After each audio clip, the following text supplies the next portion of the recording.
তোমার পাড়ায় সরকারি চাকরি কজন করে? আমার পাড়ায় সরকারি চাকরি করার মতো তেমন দেখছি না। যারা পড়াশোনা করছে তারা সরকারি চাকরি পায়? তারা পড়াশোনা করতে সরকারি তো পাচ্ছে না। আর আবাস যোজনায় বাড়ি? আবাস যোজনা বাড়ি এগুলা তো কি বলবো, অনেক কিছু ডিপেন্ড করে। তো টাকা দিতে হয় বাড়ি পেতে গেলে? আগে তো শুনেছি 10,000 করে নিয়েছে প্রতি ঘর প্রতি 110,000 করে। আচ্ছা, আর 100 দিনের কাজ? 100 দিনের কাজ আমার জব কার্ড নেই, আমি করি না, কখনো চাইনি। আশেপাশে কেউ করতো? টাকা পয়সা পায় এখনো বাধ্য রয়েছে এরকম আছে? আগে তো পেয়েছে, এখন তো শোনা যাচ্ছে পাইনি। এই ফুলকপি কি তোমার খেতে চাষ? এগুলো আমি চাষ করেছি। এই বিক্রি করে কত টাকা হয়? মাসে কত টাকা রোজগার হয়? না, ওরকম কোনো কৃষকের ওরকম কোনো নির্ধারিত কিছু তো হয় না। তাও একটা অ্যাপ্রক্সিমেটলি বলো, 10,000 12,000 এর রোজগার হয়, 15,000 হয়, 20,000 হয়? কৃষকের সত্যি কথা, কৃষকের দুটো হাত আছে। প্রকৃত যে কৃষক তার দুটো হাত আছে আর দুটো পা আছে। ঠিক। প্রকৃত কৃষকের নাই ট্রাক্টর, নাই জমি, নাই গাড়ি, তারপরে নাই সার। ঠিক। আর যারা প্রকৃত জমির মালিক তারা চাষ করে না। আচ্ছা আচ্ছা, তারা চাষ করে না। যারা অশিক্ষিত মূর্খ, কোনো কাজ নেই, তারা চাষ করে। অদ্ভুত ব্যাপার, মানে তোমরা ফসল ফলাবা, সারা পৃথিবীর মানুষ এটা খাবে, আর তোমাদের কোনো দাম নাই। মানে সবচেয়ে মূর্খ তুমি যেটা বললা, যে যার কোনো কিছু নাই সে চাষ করে, এরকম একটা ব্যাপার, তাই তো? পড়াশোনা শিখে ছেলেমেয়েরা চাষ করে না, তা ওরা ব্যবসায়ী চাষি হবে। তারা ব্যবসায়ী চাষি। আমার বুঝে ওরা ব্যবসায়ী চাষি। ব্যবসায়ী চাষি বলতে নিজের জমিতে অন্য জমি আছে, প্রচুর টাকা আছে। এবছর দেখা গেল আলুর বাজার ভালো, 200 বিঘা আলু করলো, একবারে চাষ করে উঠে গেল। বাহ। পরিস্থিতি খারাপ দেখে করবে না, টাকা অন্য কাজে লাগাবে। আচ্ছা, এইভাবে চলবে। আর যারা প্রকৃত চাষি তারা চাষবাস ছাড়া আর কিছু করার উপায় নেই। প্রকৃত চাষি একবার মার খেয়েছে, আরো খাবে। 10 টাকা গোটা নাও 10 টাকা গোটা। চাষি মার খেয়ে আবার চাষ করবে, উপায় নেই, নিরুপায়। তো হয়তো চাষ করবে, নইলে রাজ্যের বাইরে কাজ করতে যাবে। ঠিক ঠিক, একেবারে আর কোনো উপায় নেই। আচ্ছা, ওনার সাথে একটু কথা বলি। ওনাদেরকে রাজ্যপাল বলেছিল নাকি কত টাকা? 1,000 টাকা করে দেবে। কারে বলেছিল? আপনাদেরকে বলেছিল? রাজ্যপাল এসে 1,000 টাকা করে দেবে, কত টাকা করে? 10,000 টাকা করে না কত টাকা করে দেবে? আমার সাথে বলা বলি হয়নি। আর চরে কারা থাকে? চরে কে থাকে? আপনি থাকেন?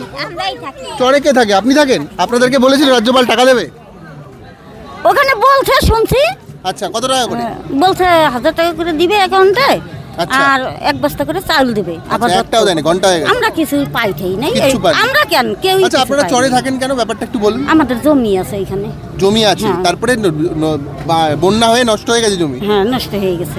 আচ্ছা, নষ্ট হয়ে গেছে। তারপরে আমরা এখানে চলে আসছি। আসার পরে বলছিল যে হ্যাঁ দিব।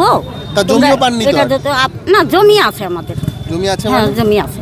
সেই জমিতে কি হয় এখন? সে জমি আমরা এই যে শাকসবজি করি। শাকসবজি করেন? আর এইখানে যে চলে এসেছেন, এই জমি কি নতুন কিনছেন নাকি? না, এখানে আমাদের বাড়ি আছে। এখানে আপনাদের বাড়ি আছে? আর যারা চরে ছিল তারা চরে এখনো আছে? হ্যাঁ, চরে সবাই আছে। আচ্ছা, বিক্রি করি। কত টাকা হয় এই একদিনের শাক টাক বিক্রি করে? কত টাকা হয়? ওই কোনোদিন 100 আয়, কোনোদিন 200 আয়, কোনোদিন 150 আয়। 150-200 টাকা হয়? কিছু পাই না, 100 দিনের টাকাও পাই না। 100 দিনের টাকা কাজ করছিলা? ভাতাও পাই না। হ্যাঁ, করছি তখন পাইছি। এখন টাকা মারা গেছে? না, এখন পাইতেই না, পুরো টাকাই গেছে। মানে এখন পুরো বন্ধ হয়ে গেছে। আর লক্ষ্মীর ভান্ডার, বিধবা ভাতা, বার্ধক্য ভাতা? আমার হয় নাই। তুমি পাও? আমার 60 পার হয়ে গেছে, আমি পাই না। ও, বার্ধক্য ভাতাও পাও না? না, আমি পাইলাম না। কেবল পাইলা লক্ষ্মীর ভান্ডার? আমার হবে না বলছে। কেন হবে না? কেন কি জানি না। হবে না বলে দিচ্ছি। কারা বললো? অনেক জমা দিছি। কারা বললো? অনেক জমা দিছি, কিন্তু মমতা বলেছে হবে। আমার লক্ষ্মীর ভান্ডার হবে না। ভাতাও মানে দিছি জমা আজকে 1 বছর থেকে, কিন্তু হয় না। আচ্ছা, বলছে তো লক্ষ্মীর ভান্ডারও পাবে, 60 বছরে গেলে বার্ধক্য ভাতা, লক্ষ্মীর ভান্ডার সব পাবে। আমার হয় নাই কিছু। তোমার তাও হয় নাই? এই দিনে 150-200 টাকা রোজগার হয়। বাড়িতে কাকু কি করে?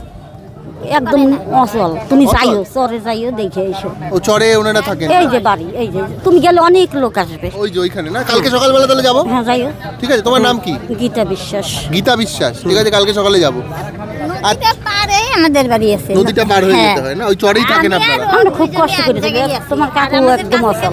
তা কাকু অচল, তোমার এই 150 টাকা তো হাটে, শুধু হাটেই বসো? ওই দুইজনে খাই। হ্যাঁ, দুইজনেই খাই তোমার কাকুরে নিয়ে। দুজনে খাও, ঠিক আছে। আমার কথা হচ্ছে যে হাটবার তো সপ্তাহে মাত্র 2 দিন বসে।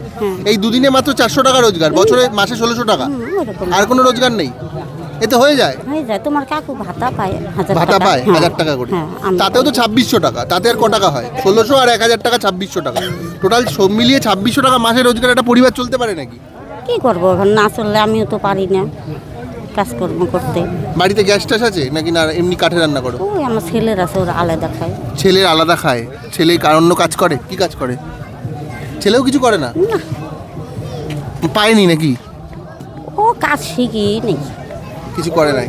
আর তোমার সংসার কিভাবে চলে? এই শাক পাতা বিক্রি করে? ওই ওরকমই, আমার ছেলের মতন ছেলে খায়, আমাদের মতন আমরা খাই।